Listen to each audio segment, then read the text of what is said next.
কবিতা নত সম্মান তোমাদের। কলমে মাহমুদা সুলতানা।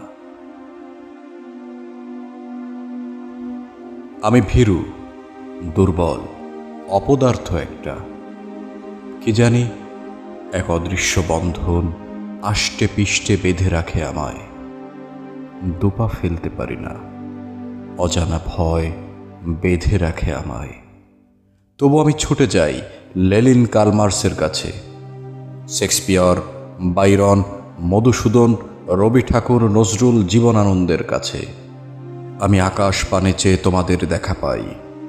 আমার জিজ্ঞাসা থাকে, আমি তর্কে জড়াই। তারা আমাকে খারিজ করে দেয় না, শান্ত করে, সমাধান দেয়। আরও জানো, আরও জানো, আরও বহু পথ বাকি। আমি সম্মান জানাই মানব জাতির শ্রেষ্ঠ সন্তান ডারউইনকে, যিনি আমাকে বিবর্তনবাদ শিখিয়েছেন। আমি সম্মান জানাই ফ্লয়েডকে, যিনি আমাকে যৌবন চিনিয়েছেন।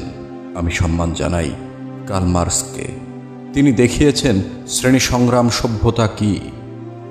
আইনস্টাইন শিখিয়েছেন মহাবিশ্ব কি, আলো কি, সময় কি। আমি হাঁটু গেড়ে তোমার সমাধিতে বসে থাকি। লেনিনকে বলি, লাল সালাম কমরেড। আমি রবি ঠাকুরের সামনে এসে বলি, আমার সোনার বাংলা, আমি তোমায় ভালোবাসি।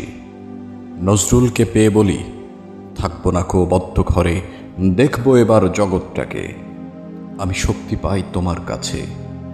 আমি নতমস্তকে দাঁড়িয়ে থাকি বাংলার শ্রেষ্ঠ সন্তান বঙ্গবন্ধু শেখ মুজিবুর রহমানের সমাধিতে। তুমি না এলে পরাধীনতার শৃঙ্খল থেকে মুক্তি হতো না, জন্ম হতো না বাংলাদেশের। নত সম্মান তোমাদের।